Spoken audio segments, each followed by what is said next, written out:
A Russian Buyan-M warship worth tens of millions of dollars was targeted by Ukrainian special forces in an unprecedented daring operation.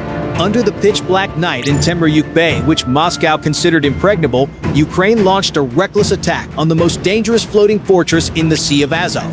The target was the over 70-meter-long ship, equipped with the 3S-14 vertical launch system holding 8 Kalibr-NK missiles, each with a range of nearly 1,500 kilometers, enough to reach any city in Ukraine. On deck were the entire command staff and crew, who had just completed a Kalibr launch mission and were celebrating in the confidence that they were absolutely protected by Pantsir-S1 and Podlet-K1 radar. Worse, Temryuk port was dubbed the steel nest of multi-layered air defense, where Russia believed no UAV or missile could penetrate. For years, the Buyan-M had been a nightmare sowing terror in Ukrainian cities with surprise missile barrages. But that nightmare was attacked by Ukraine right in its safest place. How did two small FPV UAVs breach a defense grid worth hundreds of millions of dollars? And how did a strike lasting less than 7 minutes shake the entire Russian fleet? Don't take your eyes off the screen before the secret is revealed. Don't forget to subscribe to the channel and leave your opinion on this battle. 03 a.m. The surface of Temryuk Bay was pitch black, with only a few dim yellow lights flickering from the deck of the Buyan-M class missile ship anchored at Pier Number 2. This compact but deadly vessel had just completed a series of Kalibr-NK launches toward targets deep in Ukrainian territory and was entering the reloading phase. Fuel was being pumped into the technical compartment, the engine cooling system was rumbling, and new Kalibr missiles were being transported to the deck to be loaded into the 3S-14 UKSK vertical launch cluster. Each missile was over 6 meters long, weighed nearly 2 tons, carried a high-explosive warhead, and had a range of over 950 miles, enough to turn any Ukrainian city into a target. On deck, a group of young officers and a few mid-level commanders gathered around a steel table, pouring full glasses of vodka and clinking them noisily as if they were at home. In the central command room, the radar watchmen wearily changed shifts, with some slumping into chairs in a half-asleep, half-awake posture. Arrogant confidence enveloped the ship. They believed Temryuk was a rear fortress where no Ukrainian UAV or missile could penetrate, because this port was surrounded by a dense layer of air defense, coastal Pantsir-S1 batteries with multi-purpose radar and 12 ready-to-fire interceptor missiles, 2 Podlet-K1 radar stations scanning continuously 360 curie, covering from medium to high range, plus auxiliary sentry posts connected to the Russian naval network. Every training manual affirmed any airborne target entering within 20 kilometers would be detected and shot down in seconds. That's why the crew believed they were sheltered in an impregnable steel cage. But offshore, less than 6 nautical miles from the port, a small composite-hulled dinghy was silently cutting through the waves approaching. On the surface, it looked exactly like a cheap fishing boat, salt-faded hull, tattered nets dangling from the canopy, a strong smell of fish oil. Every detail was meticulously camouflaged to fool any distant eyes. Yet in the cockpit, it wasn't fishermen, but 2 Special Forces soldiers from Ukraine's 73rd Naval Center. They wore shabby jackets and Russian-style mesh hats, but their eyes were steely and highly focused. Behind the storage compartment, under a gray tarpaulin, there were no fish or seafood, but 2 heavy configuration FPV kamikaze UAVs. Each was over a meter long, with a 1.7-meter wingspan, a composite body painted matte gray to reduce infrared signature. The nose was fitted with a 3.5 kg armor-piercing explosive charge, capable of tearing through ship deck steel and destroying electronics within tens of meters. They used inertial navigation combined with infrared cameras. No GPS needed, no jamming worries. When launched, they would fly at just 2 to 3 meters above the water, completely outside the effective scan angle of Podlet-K1 and below the timely reaction range of Pantsir-S1. Ukraine had prepared for this moment for weeks. Reconnaissance pinpointed the Buyan-M's mooring position, tracked the maintenance schedule, and especially waited for the exact moment when the entire Russian command gathered on deck for reports and celebrations. A strike at that time wouldn't just neutralize the ship's firepower, but also sever its command brain on the spot.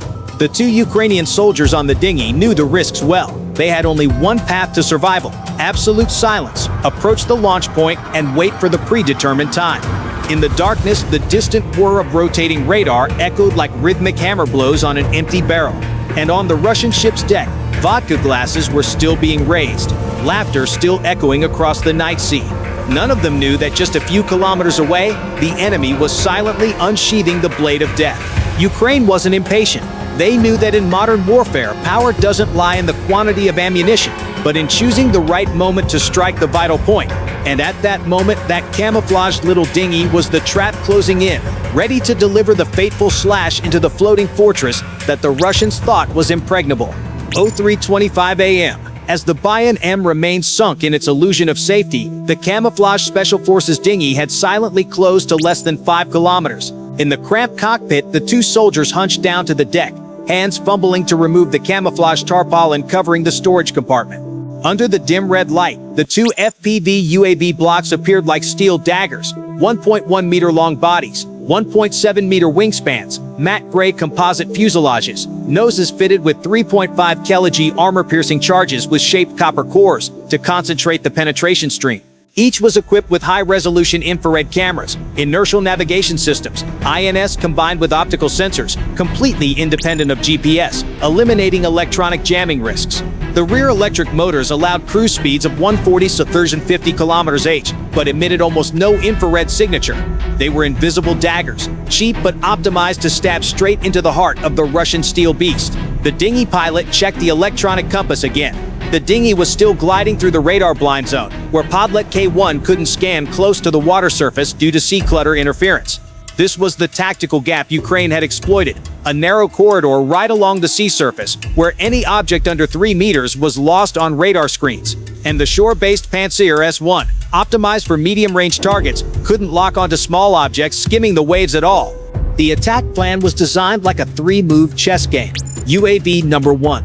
Thunderbolt. Mission to take down the main MR352 positive ME 1.2 radar on the ship's command tower. This was the all-seeing eye for target detection, providing fire control data for Kalibr and controlling the entire ship's weapon systems. If destroyed, the ship would go blind and unable to command nearby Pantsir-S1.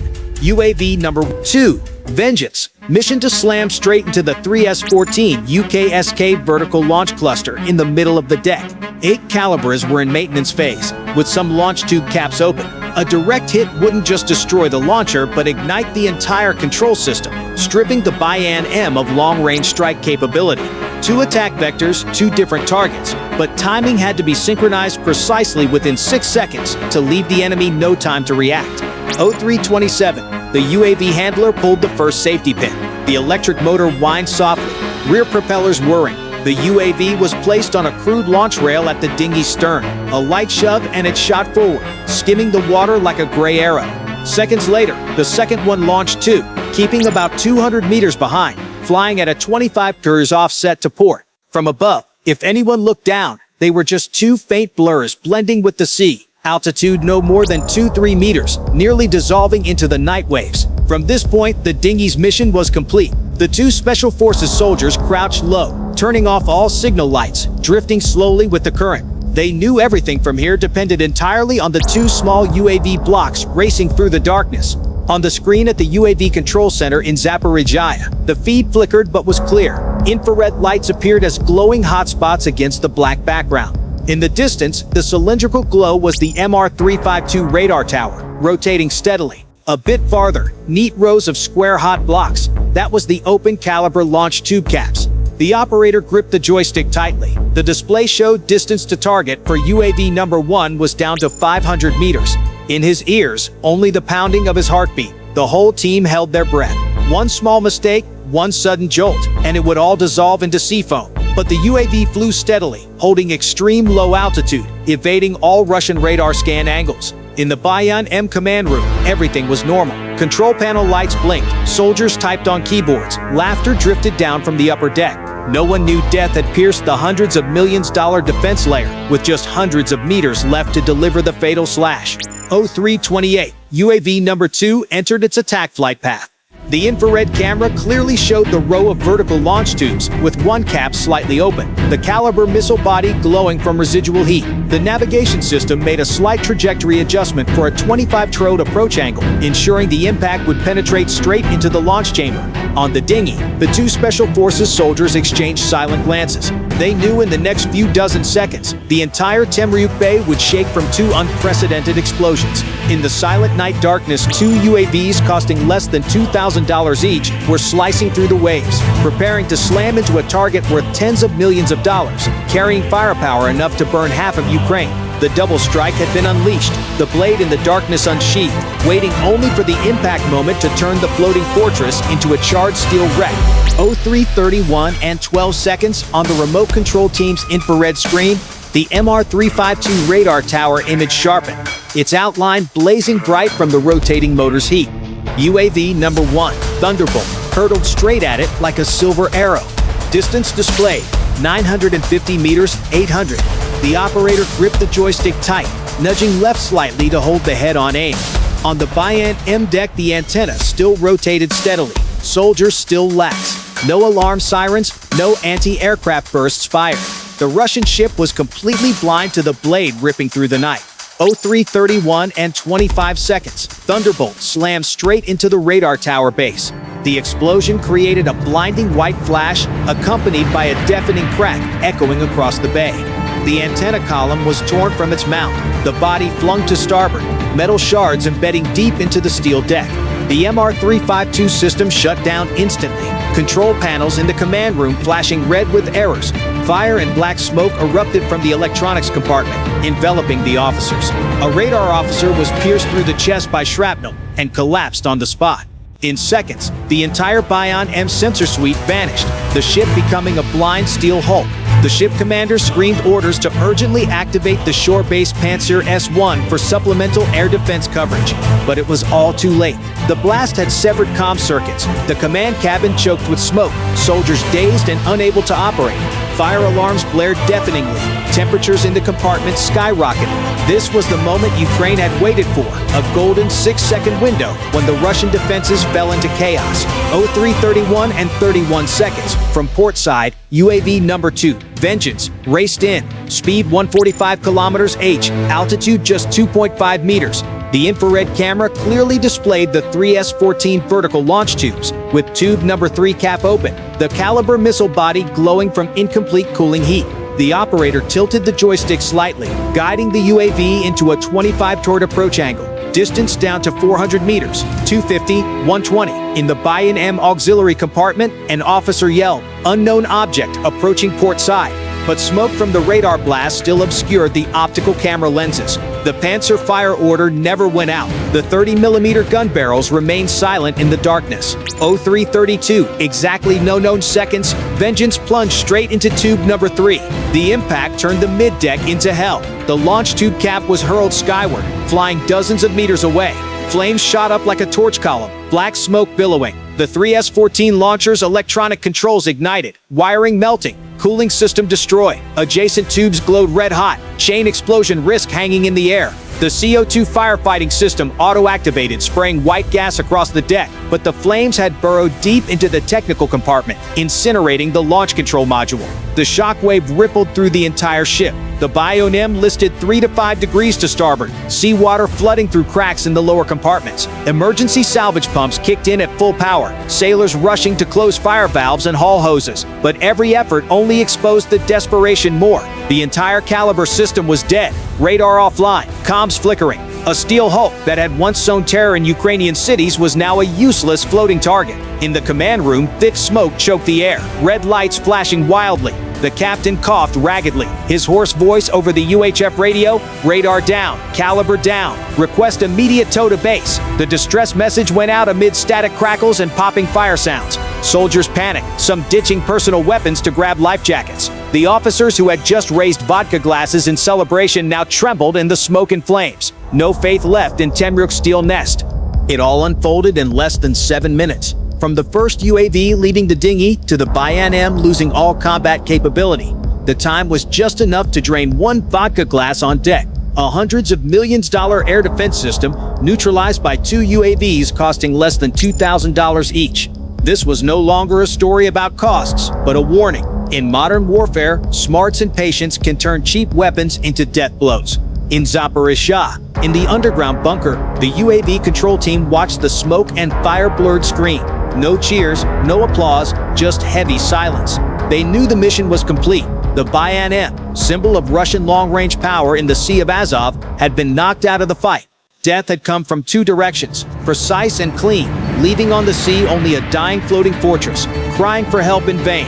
Less than 10 minutes after the double strike landed, The Buyan-M, the pride of the Russian fleet in the Sea of Azov, was now just a scorched, listing steel hulk in Temryuk Bay. Flames still raged in the mid-deck, a thick black smoke column twisting hundreds of meters high. Explosion lights still splattered on the water like blood streaks. The auto firefighting system had exhausted its CO2 tanks, sailors using handheld hoses to spray fire pockets, but in vain. The steel deck warped, welds cracked, many hatch covers twisted and unable to seal. The technical compartment at the ship's bottom was flooded, auxiliary pumps screaming but unable to maintain balance. The ship listed 5 degrees to starboard, a clear sign it had lost stability. In the command room, smoke-choked air made every order lost in coughing fits. Electronic panels were soot black, screens dead. Radio comms flickered, sentences breaking up. The captain still yelled into the mic, requesting shore-based tug rescue forces, but signals kept jamming amid crackling burnt circuit breakers. Surviving officers focused on aiding wounded comrades, 3 badly injured by shrapnel, 1 radar officer dead at his post. Soldiers lost control, some panicking down corridors screaming for life jackets, others trying to patch hull cracks with improvised steel plates. It was all meaningless. The Buyan-M was no longer a warship. It had become a floating target, waiting for tow back to port. The attack didn't just destroy hardware. It shattered the myth of Temryuk's absolute safety. This port had been seen as a steel fortress, with sentry radars, pre-positioned Pantsir-S1, multi-layered defenses. Russia once believed every Ukrainian UAV would be shot down before 10 kilometers. But in just 7 minutes, 2 small UAVs costing less than $2,000 each had pierced the entire defense layer, hitting 2 vital points, radar and missile launcher. The fallout went far beyond material value. The Buyan-M, the ship that had sown fear with long-range Kalibr strikes, was now a charred wreck. 0342, the Buyan-M's distress signal was finally clearly received by coastal forces. Radar down, Kalibr lost. Request tow to Sevastopol, but the tow distance was over 200 kilometers, and with each passing minute, chain explosion risk grew.